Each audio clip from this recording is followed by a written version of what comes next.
The Frog Prince. Chapter 1. Princess in Trouble. Princess Poppy was furious. "I want to marry him, Daddy," she said. "He's smelly and small and slimmer than a frog." "You don't have a marry Prince Humperdinck now, darling," said her mother. "You can wait until you grow up." "I never want to marry him," said Poppy. "I'd rather eat my toenails." "Poppy," shouted her father, "don't be so rude. You've been pampered by your mother, spoiled by your sisters. It's time you did as I say." "Don't be mean to Poppy, Papa," cried her sister. "And Humperdinck has such big teeth." "Well, Poppy, it's because I'm the youngest," Poppy went on sadly. "My sister got all the best prince. I hate being the youngest." "That is not," said the king. "Prince Humperdinck is coming to dinner tonight, and you must be polite to him. It is your future husband, after all." "I find another prince to marry," Poppy discoursed. "You can have until tomorrow morning," said the king, "but you'll never find the prince in that time." "Just you wait," said Poppy. She picked up Golden Boy and stomped into the garden. Chapter 2. Poppy's Promise. Princess Poppy ran down the path to the palace pond, throwing and catching her ball as she went. "There must be another prince somewhere," she thought. "Anyone would be better than Humperdinck." Poppy was so cross she didn't see the wobbly storm. She wibbled, oh! She wobbled, ah! She slipped and fell splat, face first into the pond. Her beautiful golden ball flew out of her hands with a loud splash and disappeared into the deep, dark pond. "I hope it doesn't land on me." "Oh no," Poppy groaned. "My birthday present for Daddy. I'm in big trouble now," she thought. Poppy looked down into the pond, hoping to see her ball. Instead, she came face to face with a pair of big, blinking eyes. "Ow!" she cried. "A frog!" The frog cleared his throat. "Princess Poppy," he croaked, "let me help you. I'm your servant." Poppy started in surprise. "I never met a talking frog before," she said. "Still, I don't see how you could help me. I can fetch your ball to you," said the frog. "Oh," said Poppy, "thank you. I suppose you might be useful after all. But you must promise me something first," he added. Anything," urged Poppy. "Promise that you'll let me live in your palace. I want to eat from your plate, drink from your glass, and sleep on your silken pillow." "Yeah, in your dreams," thought Poppy. but out loud he said, I promise.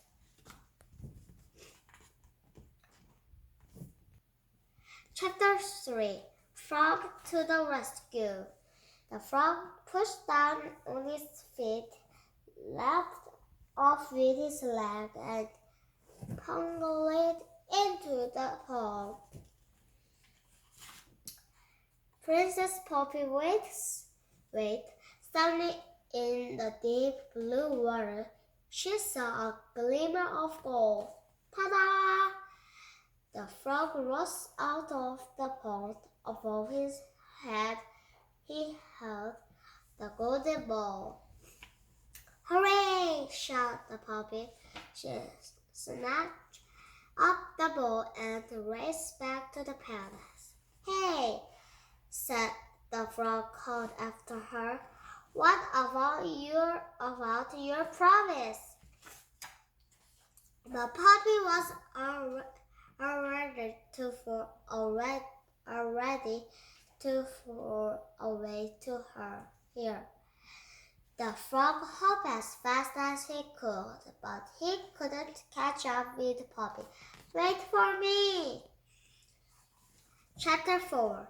Into the palace. Poppy arrived back just in time to change for dinner. I'm coming! Hurry up, Poppy! She had to sit next to Prince Humperdinck, who smelled of cabbage. Greeting, Princess Poppy. Just then there was a faint tapping sound. Is someone at the door? Asked the Queen. Poppy had a sick feeling. She rushed to the door, opened it, and peered outside. Hello, said the frog. Poppy slammed the door in his face. Whose was that? Said the king. No one, Poppy said quickly. That's funny, said Prince Humperdinck. I was sure I heard someone. Shh. The tapping noise came again. Poppy, I ran to do think someone's there, said the Queen. I asked the footman to look, said the king. No, Daddy, don't, cried the puppy. It's only a frog. How horrible! He rescued my golden ball from the pond, Poppy added, and I sort of said he could stay with me. Then you must keep your word, blowed the king. Let the frog in. I'd rather you didn't. Oh, Daddy, I can't, said Poppy. It's so wet and dirty. Poppy, said her father, furious. Let that frog in right now. Poppy brought her feet to the door, purring that the frog had gone. But as soon as she opened the door, the frog shot inside. He followed Poppy and the way back to her chair.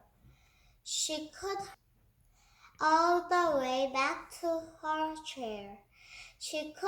hear his wet feet going splat, splat, splat on the floor behind her. Poor you. He's the slimiest frog I've never seen. I thought I'd never make it. Oh dear, said the Prince Humperdinck, standing. I'm not very hungry. I think I may be ugly to the frog. Excuse me, said the frog, but Princess Poppy didn't promise that I could eat from her plant. May I sit at the table too? Certainly not, snapped the puppy crossly. Don't be so rude, said the king. The frog is our guest. I'm starving, said the frog. What's the first course? Cold water soup, said the king, smiling at him. Help yourself. The frog dived into the puppy's bowl. This is the life. This is delicious, he cried between mouthfuls. I don't think I'm hungry anymore, said Poppy as the frog lopped up the last of her soup. I think I'm going to be sick. Right, said the frog cheerfully. What's next? Poppy sighed wistfully. What is the second course? She asked the maid. The maid began to the voice nervously. Come on, said the king. You must know what's for supper. When you see your highness, said the maid, when the cook didn't know about our extra guest. I'm afraid it's frog legs. The frog gulped. I think I will skip this course, he said weakly. Poppy didn't use claw like frog's leg, but that night she had second. You must be full now. Isn't it time for bed, princess? Said the frog. Oh no, cried Poppy. You're not coming anywhere near my bedroom. But your promise, said the frog. You can carry me on a cushion. Poppy looked at her father pleadingly. Come on, dear, said the queen. Don't make Poppy touch that green slimy. Princess, don't break promise.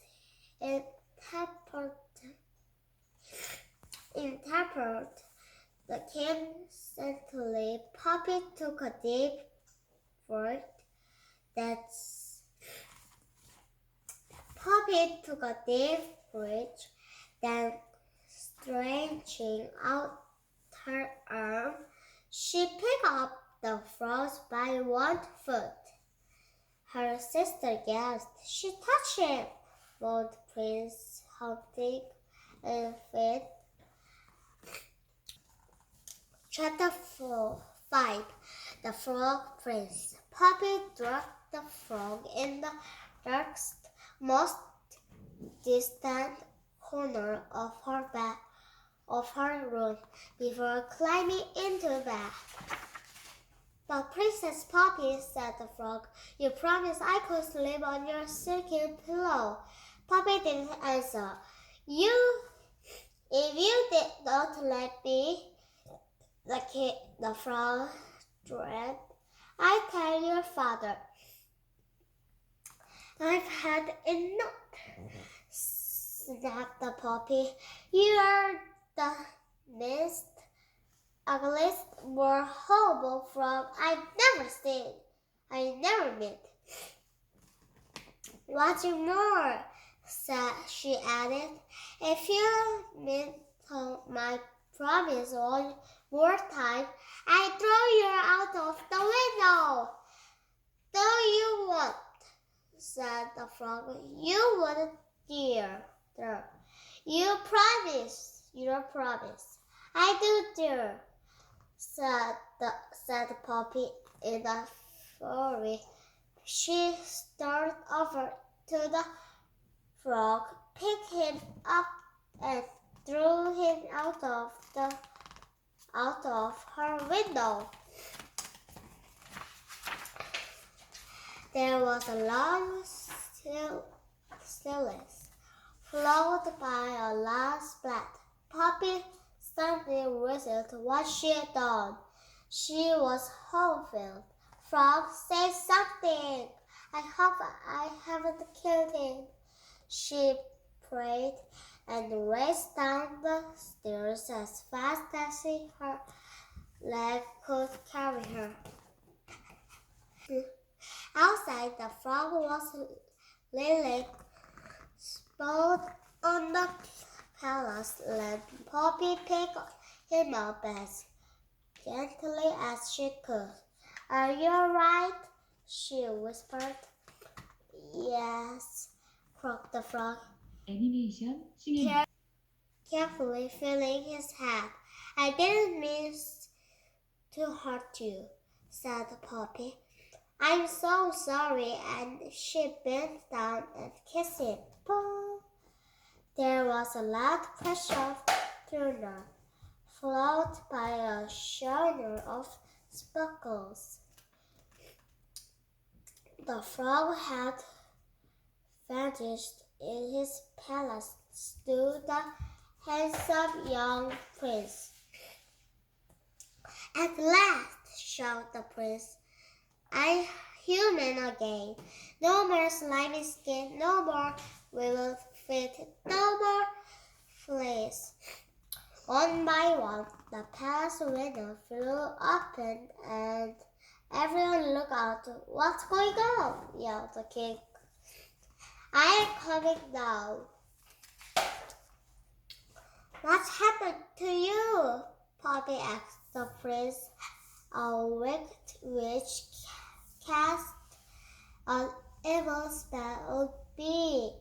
He said I could only become human again if a princess kissed me. So it's because of me that you're a prince again, said Poppy, feeling rather bold. Well, yes, said the prince, but you did throw me out of the window first, said Poppy. There aren't many princes who would kiss a frog. That's true. How can I make it up to you? Well, you could marry me. Excuse me, said the prince, humbling, but Poppy is going to marry me. No, I'm not, said Poppy. It hasn't been arranged yet. Daddy, you did say I could find my own prince. That's true, said the king with a sigh. In that case, said the prince, getting down on one knee, if you promise not to throw me out of the window again, I promise. Princess Poppy, will you marry me? I will, said Poppy, and she did.